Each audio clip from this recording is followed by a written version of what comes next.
मैं विकास विश्वकर्मा आप सबका वेलकम करता हूं हमारे इस यूट्यूब चैनल में जिसका नाम है विकास स्टडी पॉइंट यानी कि वीएसपी।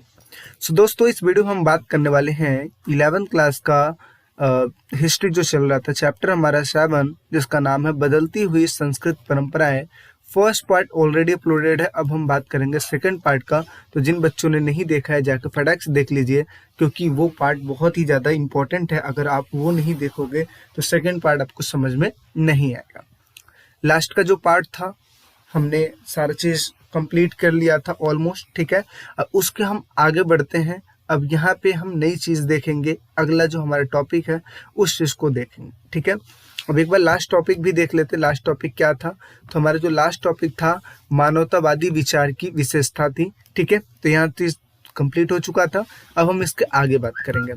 तो इसका जो आगे है, देखिए अगला जो विषय लिखा है, अगला जो टॉपिक है वो है विज्ञान और दर्शन अरबियों का योगदान। यानी कि विज्ञान और दर्शन में अरबियों का क्या योगदान रहा। अरबियों का योगदान रहा उन चीज़ों के हम बारे में देखेंगे कि जो उन्होंने बुक्सों को, लैंग्वेजों को जो चेंज किया, अनुवाद किया, उन सब चीज़ों में उनका क्या क्या योगदान रहा, उन सभी चीज़ों के बारे में हम देखेंगे। देखिए यहाँ पे आपको पता है कि जो मध्यकाल रहा, मध्यकाल का जो टाइम था वो कहाँ किसमें कितना था, आपको मैंने बताया था 5वीं शताब्दी से लेकर 15वीं शताब्दी के बीच में था।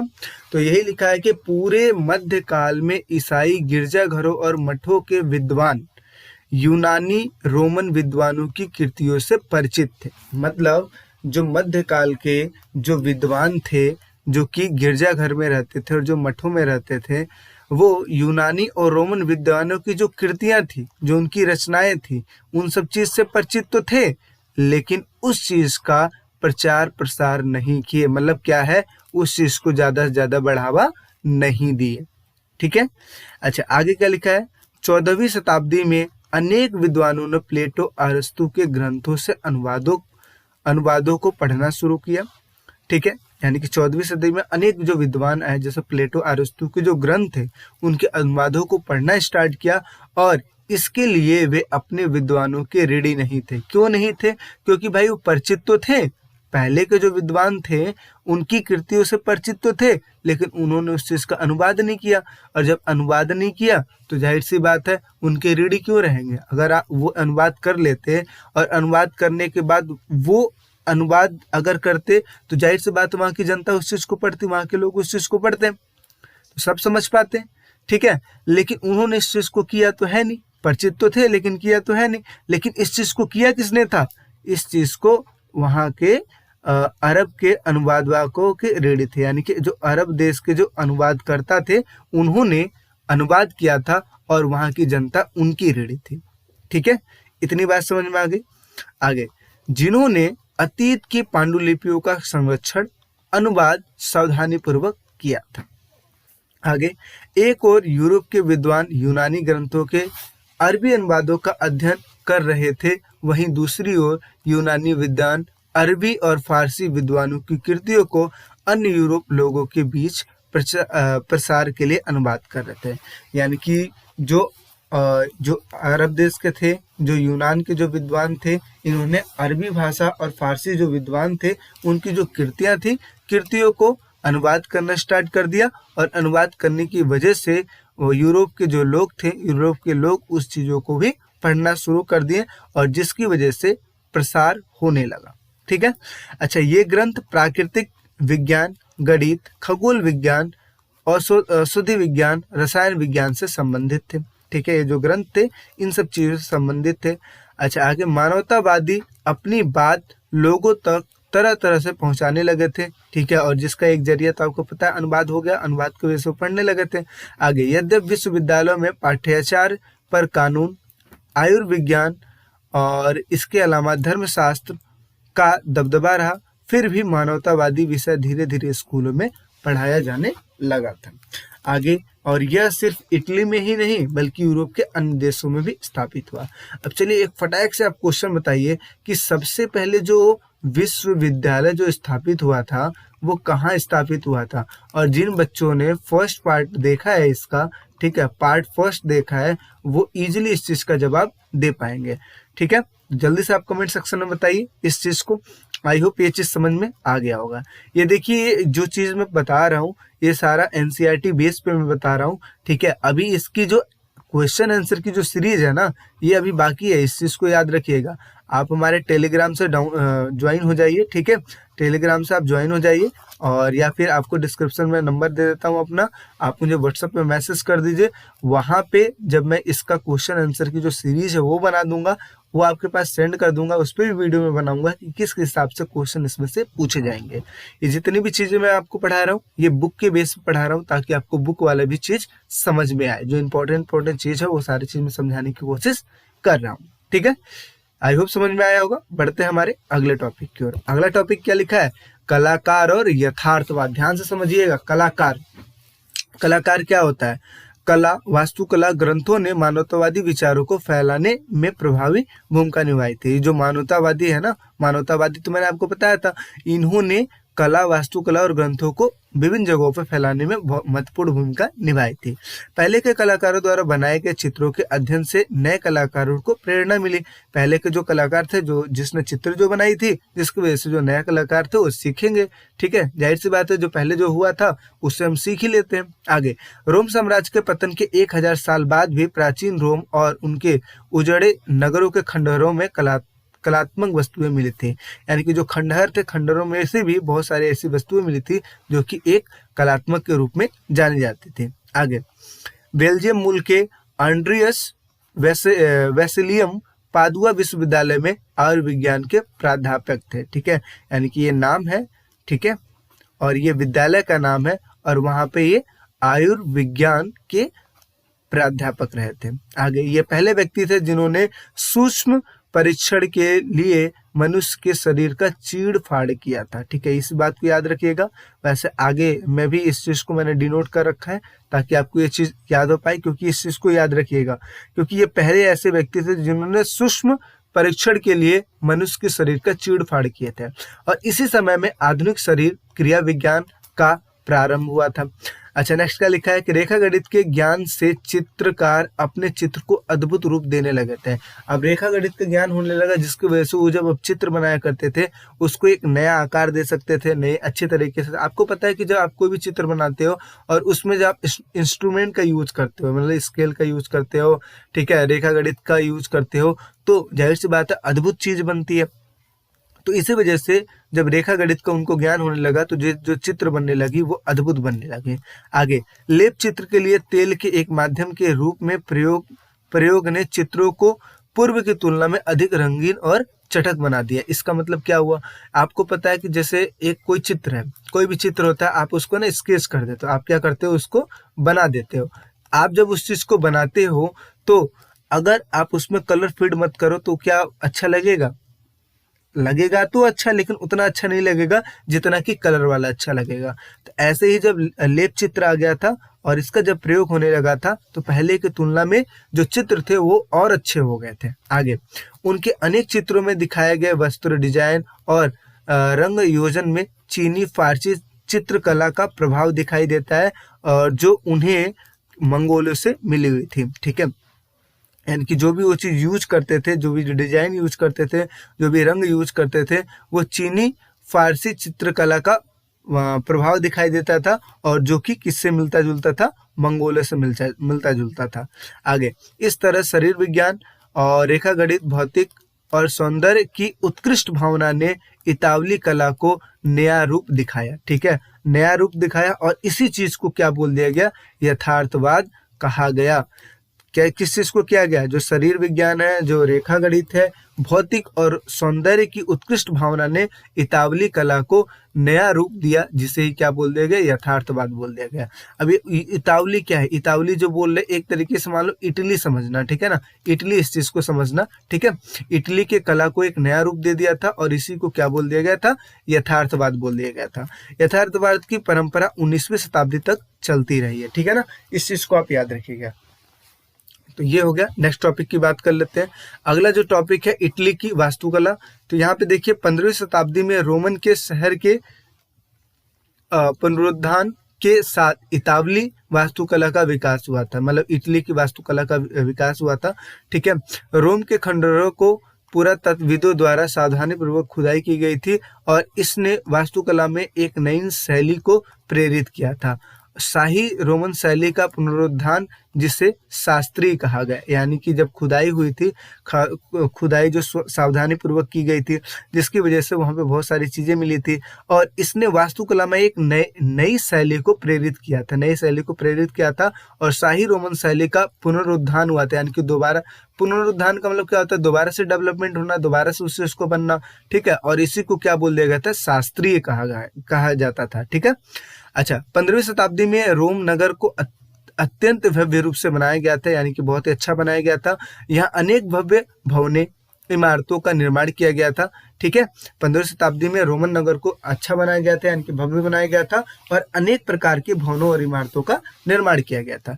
इटली की वास्तुकला के प्रारूप हमें गिरजाघरों, राजमहलों, किलों के रूप में दिखाई देते हैं। ठीक है, और एक नमूना आपके सामने देखो, इस इमेज में मैंने लिया है, ये अंदर का पोर्शन है और आप देख सकते हो इसको कैसे डिजाइन दिया गया है। ये ऊपर का पोर्शन है, ये साइड का पोर्शन है, ये नीचे का पोर्शन, मतलब सामने का पोर्शन है और देखिए किस हिसाब से डिजाइन किया गया है। ठीक है, और ये सारा चीज इटली की वास्तुकला का एक प्रसिद्ध उदाहरण है। ठीक है, इटली की वास्तुकला की शैली को शास्त्रीय शैली कहा जाता है और शास्त्रीय वास्तुकारों ने इमारतों को चित्र, मूर्तियों और विभिन्न प्रकार की आकृतियों से सुसज्जित किया है, मतलब सजाया है। आप ये देख सकते हो, ये जो इमेज है अंदर की इमेज है और किस हिसाब से डिजाइनिंग बनाई गई है, जिसकी वजह से ये देखने में काफी अच्छा लग रहा है। इटली की वास्तुकला के विशिष्टता के रूप में हमें भव्य गोलाकार गुंबद और भवनों की भीतरी सजावट, भीतरी ये मैंने बताया ना अंदर का चीज है, तो जब अंदर की पोर्शन है तो वहां पे देखो सजावट तो की गई है। अच्छा, गोल मेहराब, दरवाजे इत्यादि दिखाए गए हैं। देखो गोल मेहराब दिखाया गया, दरवाजे इत्यादि बहुत सारी चीजें जो है इधर बनी हुई है, ये दरवाजा है, इधर गेट है। ठीक है, ये सारी चीज बनाया गया है। तो ये जितनी भी चीजें हैं ये इटली की वास्तुकला का प्रतीक है। और आगे चल के जो एक और टॉपिक आएगा उसमें हम बात करेंगे इस्लामी वास्तुकला। किसके बारे में, इस्लामी वास्तुकला के बारे में बात करेंगे। इस चीज को याद रखिएगा, ये इटली की वास्तुकला है और उसमें हम इस्लामी वास्तुकला के बारे में बात करेंगे। आई होप समझ में आया होगा। अगर वीडियो अच्छी लग रही है तो फटाक से लाइक कर दीजिए। बढ़ते हमारे अगले टॉपिक की ओर। अगला टॉपिक क्या है, दस्तावेजों का दस्तावेज क्या है, मोस्ट इंपॉर्टेंट चीज, दस्तावेजों का दस्तावेज। तो चर्च द्वारा जारी किया गया एक दस्तावेज जो उसके सभी पापों के धारक को अनुपस्थित करने के लिए एक लिखित वादे की गारंटी देता है। अब देखो चर्च क्या करते थे, चर्च एक प्रकार का दस्तावेज जारी करते थे और ये कहते थे कि आपने जितने भी पाप किए, सारे पाप क्या होंगे, सारे पाप निरस्त, मतलब खत्म हो जाएंगे अगर आप क्या करते हो, अगर आप दान करते हो और इस दस्तावेज को आप खरीदते हो। ठीक है, तो इसका खरीदने का मतलब ये हुआ कि आपके अंदर जितने भी पाप है या फिर आपने जो भी पाप कर रखा है, जो भी पाप आपने धारण कर रखा है, वो अनुपस्थित हो जाएंगे, यानी कि खत्म हो जाएंगे। ठीक है, और ये इस चीज की गारंटी देते थे और ये भी वादा करते थे कि आप जाओ, मरोगे तो मरने के बाद आप स्वर्ग में जाओगे। ठीक है, स्वर्ग में जाओगे। अब ऐसा तो होगा नहीं, मरने के बाद कौन क्या देखा है, स्वर्ग में जा रहे हैं, नरक में जा रहे हैं, क्या है, वॉटेवर जो भी चीज है, किसी को नहीं पता है वो चीज। ठीक है, तो यही है दस्तावेजों का दस्तावेज, चर्च द्वारा जारी किया गया एक ऐसा दस्तावेज जो उसके सभी पापों के धारक को अनुपस्थित करने के लिए एक गारंटी वादे के रूप में देता था और इसी को दस्तावेजों का दस्तावेज कहा जाता था। आई होप समझ में आया होगा। नेक्स्ट बात करते हैं प्रथम मुद्रित पुस्तकें। अब मुद्रित पुस्तकें का मतलब, मुद्रित का होता है प्रिंटेड पुस्तक। चलिए एक चीज बात करते हैं कि जब मान लो पुस्तक था, मतलब जो ये प्रिंटिंग प्रेस था वो था ही नहीं, जहाँ पे अब बुक छपती है वो सपोज है ही नहीं, तो लोग क्या करेंगे, लोग हाथों के द्वारा, इसके द्वारा हाथों के द्वारा बुकों को लिखेंगे या फिर जो भी लिखना होगा उस चीज को लिखेंगे। अब होगा क्या, इससे हाथों के द्वारा लिखेंगे तो जो समय होगा वो ज्यादा लगेगा जी। दूसरा चीज, सभी के पास उपलब्ध नहीं होगा, उपलब्धता की कमी होगी और साथ ही साथ अगर देखें तो इससे हमारे जो पढ़ाई है, पढ़ाई पे भी इफेक्ट पड़ेगा। अब मान लो एक क्लास में 50 बच्चे हैं, कितने बच्चे, 50 हैं और बुक है सिर्फ 5, तो क्या अच्छे से पढ़ पाएंगे, क्या नहीं पढ़ पाएंगे। तो बहुत सारी दिक्कतें थी और इन्हीं सभी दिक्कतों को देखते हुए जर्मनी के गुटेनबर्ग ने क्या किया था, प्रिंटिंग प्रेस का आविष्कार किया था, और जिसकी वजह से ये जितनी भी समस्याएं थी सारी समस्याएं क्या हो जाती है, खत्म हो जाती हैं। तो ये तो मैंने बैकग्राउंड बता दिया। अब हम देखते हैं पॉइंट क्या लिखा है। तो देखिए क्या लिखा है, इससे पहले किसी भी ग्रंथ की कुछ ही हस्तलिखित पत्रिकाएं होती थी। हस्तलिखित का मतलब होता है हाथों के द्वारा लिखी गई पत्रिकाएं होती थी, ठीक है। यानी कि जब प्रिंटिंग प्रेस नहीं आया था उससे पहले हाथों के द्वारा लिखी जाती थी, ठीक है। आगे सन 1455 में जर्मन मूल के, यानी कि जर्मन मूल के जोहानिस गुटनबर्ग, जिन्होंने पहले छापे खाने का निर्माण किया था, ठीक है। और इन्होंने पहले छापे खाने का निर्माण किया था, कब किया था, 1455 में किया था। और सबसे पहले इनके कार्यशाला में बाइबल की पुस्तकें छपी थी। और कितनी पत्रिकाएं छपी थी, 150 पत्रिकाएं छपी थी। इससे पहले इतने ही समय में एक धर्म भिक्षु, यानी कि जिसको मोक कहा जाता था, बाइबल की केवल एक ही पत्रिका छापता था। यानी कि अगर मैं बात करूं तो जो प्रिंट है, ये प्रिंटिंग प्रेस है, एक बार में क्या करती थी, 150 पुस्तक छापती थी, ठीक है। और इतने ही समय में कोई धर्म भिक्षु सिर्फ एक ही पत्रिका छापता था। अब देखो फायदा हुआ कि नहीं होगा, फायदा हुआ ना। जहां पहले एक पुस्तक छपती थी, ठीक है, या लिखी जाती थी, वहां अब 150 छपने लगी। और इससे अब होगा क्या भाई, इससे जो पुस्तकें होंगी ज्यादा से ज्यादा छपेंगी और ज्यादा से ज्यादा लोगों के पास जाएंगी। 1455 में गुटेनबर्ग द्वारा प्रिंटिंग प्रेस का आविष्कार किया गया था। यूरोप में 1477 में कैक्सटन द्वारा पहला प्रिंटिंग प्रेस स्थापित किया गया था। प्रिंटिंग प्रेस के आविष्कार से पुस्तकों की मात्रा क्या हुई थी, बढ़ गई थी। और इससे क्या होता है, शिक्षा का प्रसार होने लगा था, प्रसारों में मदद मिलने लगी थी। छात्रों को केवल अध्यापकों के व्याख्याओं से बने नोट पर निर्भर नहीं रहना पड़ता था। अब जब पुस्तक पहले थी नहीं, तो जब टीचर जो बोलता था उस चीज को बच्चे सुन लेते थे। अब क्या है, सुनने के साथ साथ उसको लिखी हुई पुस्तकें मिल रही है, और जिसकी वजह से वो पढ़ाई अच्छे से कर सकते थे, और ये नोट पे निर्भर अब होने लगे थे। आगे अब विचार, मत और जानकारी पहले की अपेक्षा तेजी से प्रसारित होने लगे थे। किसी को अपने विचार देने हैं, वो भी छपवा के विचार दे सकते हैं। किसी को, जैसे देखते हो ना, लोग अपनी पुस्तकें छपवाते हैं, अपने विचार को लोगों तक पहुंचाते हैं, तो वही सारा चीजें। किसी को अपना मत देना हो या फिर जानकारी देनी हो, वो पहले की अपेक्षा अब क्या हो गई थी, तेजी से फैलने लगी थी। नए विचारों को बढ़ावा देने वाली एक मुद्रित पुस्तक कई 100 पाठों के पास बहुत जल्दी पहुंच सकती थी, क्योंकि अब प्रिंटिंग प्रेस जो था, जिसके द्वारा पुस्तक अच्छे से छपने लगे थे, और जिसके द्वारा विभिन्न जगहों पे इजीली पुस्तक पहुंचने लगे थे और लोग उस चीज को पढ़ने लगे थे। अब पाठक एकांत में बैठकर पुस्तक को पढ़ सकता था। अब जाहिर सी बात है, अगर पुस्तक है मेरे पास तो मैं एकांत में बैठ के पढूं, चाहे सामूहिक बैठ के पढूं, मर्जी आपकी है, क्योंकि वह उन्हें बाजार से खरीद सकता था, जिससे पढ़ने की आदत विकसित हो सकती थी। अब लोग क्या करते थे, पुस्तक जब आ जाती थी, पुस्तक को खरीदते थे, घर पे बैठ के पढ़ते थे, एकांत में बैठ के पढ़ते थे, और जिसकी वजह से उनकी नॉलेज इनहेंस होती थी, बढ़ती थी। तो आई होप समझ में आया होगा दोनों चीज, दस्तावेजों का दस्तावेज और प्रथम मुद्रित पुस्तकें। अब नेक्स्ट बात करते हैं। अगला यहाँ पे देखें तो लियोनार्डो दा विंसी, ये क्या है, लियोनार्डो दा विंसी क्या है, ये एक प्रकार के चर्चित कलाकार है, ठीक है। इन्होंने बहुत सारा आर्ट बनाया था, जिसमें से 2 आर्ट सबसे ज्यादा फेमस थे। अभी इस चीज की बात करेंगे। देखिए, इनकी अभिरुचि वनस्पति विज्ञान, शरीर रचना विज्ञान से लेकर गणित शास्त्र और कला तक विस्तृत थी, यानी कि फैली हुई थी। इन्होंने मोनालिसा, ये जो आपको लेडी दिखाई दे रही है, ठीक है, ये मोनालिसा इनका नाम है। इन्होंने मोनालिसा और द लास्ट सपर, क्या नाम है इसका, सपर, ठीक है। तो इन्होंने मोनालिसा और द लास्ट सपर जैसे चित्रों की रचना की थी। ये मोनालिसा और ये द लास्ट सपर, ये देखिए ड्राइंग, कितनी अद्भुत ड्राइंग है। उस टाइम पे कुछ ऐसी चीज नहीं थी जिसके द्वारा ऐसी इमेजों को छापा जा सके, तो छप तो सकती नहीं थी, तो ये बनाई गई थी। और जब बनाई गई थी तो आप देख सकते हो कितना अद्भुत बना हुआ है, और इसी वजह से लियोनार्डो दा विंसी फेमस थे। आई होप समझ में आया होगा। बात करते हैं अगले टॉपिक की। अगला टॉपिक है मनुष्य की एक नई संकल्पनाएं। संकल्पनाओं का मतलब होता है जो उनकी सोच होती है, जो चाहते हैं करना, उन चीज के बारे में बात की गई है। तो देखिए, इस समय के लोगों में अच्छे व्यवहारों के प्रति दिलचस्पी थी। व्यक्ति को किस तरह विनम्रता से बोलना चाहिए, कैसे कपड़े पहनने चाहिए, एक सभ्य व्यक्ति को किसमें दक्षता हासिल करनी चाहिए, मतलब निपुणता, जिसमें वो अच्छे से वो काम कर पाए, किस चीज में करनी चाहिए, ये सारा चीज मनुष्यों को धीरे धीरे ज्ञान होना शुरू हो गया था और उनको इन सब चीज़ों में क्या थी, दिलचस्पी होने लगी थी। मानवतावाद का मतलब यह भी था कि व्यक्ति विशेष सत्ता दौलत की होड़ को छोड़कर अन्य कई माध्यमों से अपने जीवन को रूप दे सकता है। यानी कि जरूरी नहीं है कि हम दौलत के पीछे भागे जा रहे जिसकी वजह से हमारा जीवन अच्छा हो सकता है, नहीं, बल्कि बहुत सारे ऐसे तरीके हैं जिसके द्वारा अपने जीवन को अच्छा रूप आप दे सकते हो। और यह आदर्श इस विश्वास के साथ घनिष्ठ रूप से जुड़ा हुआ था कि मनुष्य का स्वभाव बहुर्मुखी है, यानी कि बहुत हर एक जगह पे है, ठीक है, और जो कि तीन विभिन्न वर्गों के विरुद्ध गया था। आपको पता है कि जब 3 वर्ग पढ़ा गया था तो उसमें अभी आपको पता है 3 टाइप्स के वर्ग थे, पादरी, अभिजात, किसान वर्ग, यानी कि सर्फ वर्ग थे।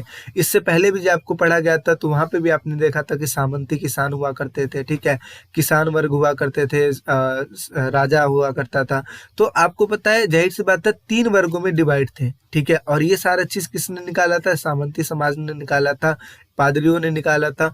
तो मानवतावाद का मतलब ये था कि मानवतावाद सिर्फ मानवों को डेवलप करने पे, मानवों की सोच को विकास करने पे, मानवों को अच्छे से पढ़ाकर उनको लोगों के प्रति जागरूक करने पे ज्यादा ध्यान देता था, ठीक है। तो जिसकी वजह से लोग अब क्या था, लोग अच्छे से बोलते थे, अच्छे कपड़े पहनते थे, सारा चीज अच्छे से करते थे और इनका जो बहुमुखी स्वभाव था उन चीजों का अच्छे से यूज करते थे। और जो सामंतियों ने जो वर्ग बना रखा था पहले के टाइम पे, उनका ये क्या करते थे, विरोध करते थे, ठीक है। तो ये चीज समझ में आ गया। नेक्स्ट बात करते हैं महिलाओं की आकांक्षाओं का मतलब सोच, ठीक है, वो क्या चाहती थी, महिलाएं क्या चाहती थी। तो आपको पता है कि स्टार्टिंग से ही जो महिलाएं थी, अब तो चलो बहुत सारा कंडीशन अच्छा हो गया है, लेकिन स्टार्टिंग से अगर मैं बताऊं तो महिलाओं की जो कंडीशन थी वो बहुत ही बेकार थी। क्यों बेकार थी, क्योंकि उनको सिर्फ एक घर तक ही सीमित रखा जाता था, लोगों के डिसीजन में ज़्यादा इंक्लूड नहीं किया जाता था, ज़्यादा उनसे राय नहीं ली जाती थी और ऐसा हक भी नहीं दिया जाता था, ठीक है। तो यहाँ पे देखिए क्या लिखा है, सार्वजनिक जीवन में अभिजात व संपन्न परिवार के पुरुषों का प्रभुत्व था, यानी कि उनका ही वर्चस्व हुआ करता था। घर की परिवार की मामले में भी वे ही निर्णय लेते थे, यानी कि घर का कोई भी ऐसा मामला हो, कुछ भी मामला हो, तो सिर्फ जो पुरुष वर्ग है वही डिसीजन लिया करता था, निर्णय लिया करता था। उस समय लोग अपने लड़कों को ही शिक्षा दिया करते थे, मतलब लड़कियों को शिक्षा नहीं देते थे, जिससे उनके बाद वे उनके खानदानी पेशे या जीवन की आम जिम्मेदारियां उठा सके। यानी कि लड़कों को पढ़ाओगे तो लड़का आगे चल के आपका वारिस बनेगा और जब वारिस रहेगा तो आपकी जिम्मेदारी को उठाएगा।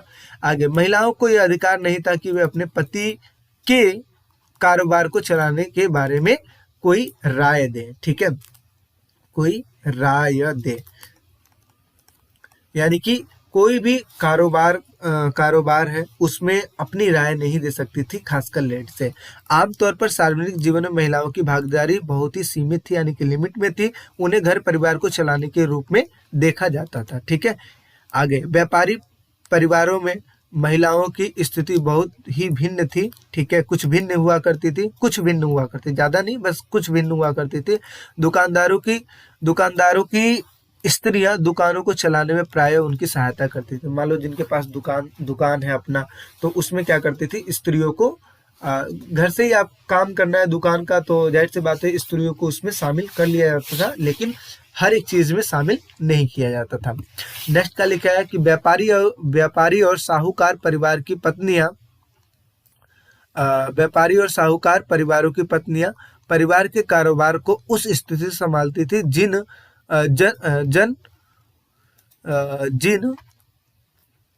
जिन्हें उनके पति लंबे समय तक दूर दराज स्थानों में व्यापार करने के लिए चले जाते थे। अब देखिए यहाँ पे एक चीज मैं आपको बता दूं कि जो व्यापारी वर्ग हुआ करते थे, जो साहूकार वर्ग हुआ करते थे, उनकी जो पत्नियां थी वो परिवार के कारोबार को उस स्थिति में संभालती थी जब, ठीक है, जब उनके जो पति हुआ करते थे वो लंबे समय तक कहीं चले गए। मान लो कि अब कहीं चले गए, अब घर में कोई ऐसा है नहीं जो उस चीज को संभाल पाए, तो उस टाइम पे जो लेडीसें थी वो अपने पति का जो कारोबार हुआ करता था उस चीज को संभाल लेती थी, ठीक है।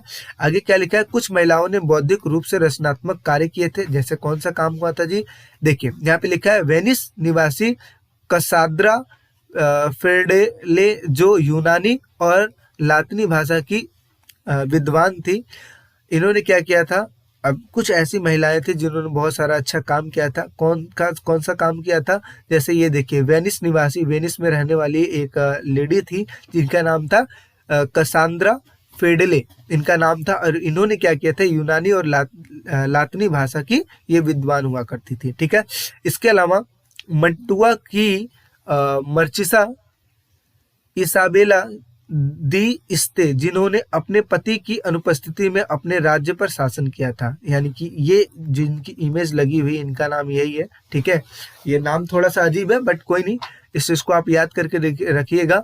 और इन्होंने क्या किया था, अपने पति की अनुपस्थिति में, जब वो नहीं थे तो उस टाइम पे इन्होंने अपने राज्य को चलाया था। इस समय की अन्य प्रभावशाली महिला मंटुआ की मार्चिसा इसाबेला दी इस्ते थी। मतलब कहने का मतलब क्या है कि उस टाइम की बहुत सारी ऐसी महिलाएं, उस समय की जो सबसे ज्यादा प्रभावशाली महिला जो थी वो ये महिला थे जिनकी ये इमेज आप देख सकते हो। उन्होंने अपने पति की अनुपस्थिति में अपने राज्य का शासन किया था। इतनी सारी चीज तो हो ही गई है। तो जैसा कि आप देख सकते हो कि जो महिलाएं थी, महिलाओं को ज्यादा अधिकार नहीं मिला था पहले, लेकिन धीरे धीरे कुछ ऐसी महिलाएं थी जिन्होंने बहुत सारी रचनाएं भी की और जिन्होंने राज्य तक को भी संभाला था। और पति की गैर हाजिरी में वो अपने पति का कारोबार भी चलाया करते थे। ठीक है, समझ में आ गया। नेक्स्ट बात कर लिए, तो नेक्स्ट क्या लिखा है, गैलीलियो। गैलीलियो कौन थे जी? गैलीलियो इटली का एक महान वैज्ञानिक हुआ करता था। ठीक है, महान वैज्ञानिक थे। ठीक है, अच्छा, इन्होंने दूरबीन यंत्र का आविष्कार किया था और खगोल शास्त्र के अनेक तथ्यों और रहस्यों का पता लगाया था। अभी इतना ही आपको याद रखने का है कि जो गैलीलियो थे इन्होंने क्या किया था, इन्होंने दूरबीन यंत्र का आविष्कार किया था। अब दूरबीन यंत्र तो आपको पता ही है जी, आप समुद्रों के माध्यम से पहले लोग यात्रा करते थे तो उस टाइम पे दूरबीन का ज्यादातर यूज हुआ करता था। दूर से ही देख लेते थे कहाँ पे लैंड है, ठीक है, कहाँ पे उनको जाना है, तो बहुत सारी चीजें देख लिया करते थे और दूरबीनों से उनको फायदा मिलता था। और खगोल शास्त्र, ब्रह्मांड का पता तो वैसे लगाया गया कि भाई ब्रह्मांड में क्या तारे, कितने ग्रह हैं, ये सारी चीज तो इसकी वजह से जो रहस्य है, रहस्यों का हमें पता लगता था। ठीक है, अब यहाँ पे ये जो एंड्रयूज वेसिलियस जो है इनके बारे में तो हमने पढ़ा था। क्या पढ़ा था? ये बेल्जियम मूल के एंड्रयूज वेसिलियस जो थे 1514 से लेकर 1564 तक पादुआ विश्वविद्यालय में आयुर्विज्ञान के क्या थे, ये प्रोफेसर थे। और इन्होंने क्या किया था, सूक्ष्म परीक्षणों के लिए मानव शरीर की चीरफाड़ प्रारंभ की थी। ये तो मैंने आपको पहले बता दिया था, लेकिन ये चीज इंपॉर्टेंट था, इस वजह से मैंने इसका एक अलग से टॉपिक बना के आपको चीज लिख दी गई है ताकि आप इस चीज को पढ़ लें। ठीक है, आई होप चीजें आपको समझ में आई होगी। तो इस तरीके से सेकंड पार्ट जो था, सेकंड पार्ट ओवर हो गया है।